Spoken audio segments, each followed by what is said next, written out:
He said, now, Lord, my God, you've made your servant, he's talking about himself, king in place of my father David, but I'm only a little child. I do not know how to carry out my duties. Your servant is here among the people you have chosen, a great people, too numerous to count or number. So give your servant a discerning heart to govern your people and to distinguish between right and wrong, for who is able to govern this great people of yours? Well, it's very interesting how Solomon starts off. He starts off by acknowledging and recognizing he has a need for God. You see, Solomon was King David's son, but he wasn't the only son.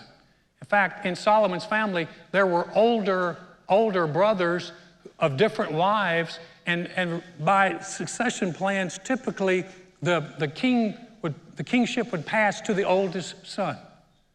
But the oldest son was a man named Abijah, and God passed right over him, and Solomon was picked to do it. And I think Solomon is acknowledging, God, I wouldn't be here if it wasn't for you.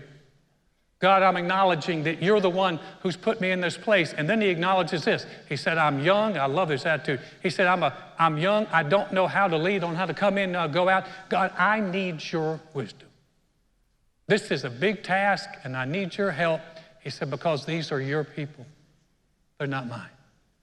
And what you see in Solomon is a real heart that says, I want to be a blessing to your people, God. That was the first thing he asked for. God, would you give me the skills, the ability, the wisdom, the heart, that I could be a blessing to your people? Man, that's good. And how God responds to this is really interesting. Let's look here. The Lord was pleased that Solomon had asked for this. So God said to him, since you asked for this, and not for long life or wealth for yourself, nor have you asked for the death of your enemies, but for discernment and administering justice, I will do what you've asked. I will give you a wise and discerning heart, so that there will never have been anyone like you, nor will there ever be. Moreover, I will give you what you have not asked for, both wealth and honor, so that in your lifetime you will have no equal among kings. Man, wouldn't you like for the Lord to look at you and go, boy, you asked the right question. You responded right. That was a good answer, Solomon. And you know what pleased God? It's because Solomon did not ask for himself. He could have asked for wealth for himself. He could have asked for honor, maybe to be the most famous king. He could have asked God to kill all his enemies. Israel's always been surrounded by enemies.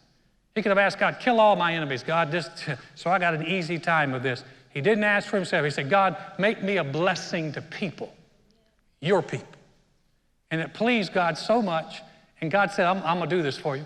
He said, I'm not just going to make you wise. I'm going to make you the wisest man on earth. He said, and I'm going to give you what you didn't ask for. I'm going to give you wealth and riches and honor. Man, if you read about Solomon, that brother was super blessed.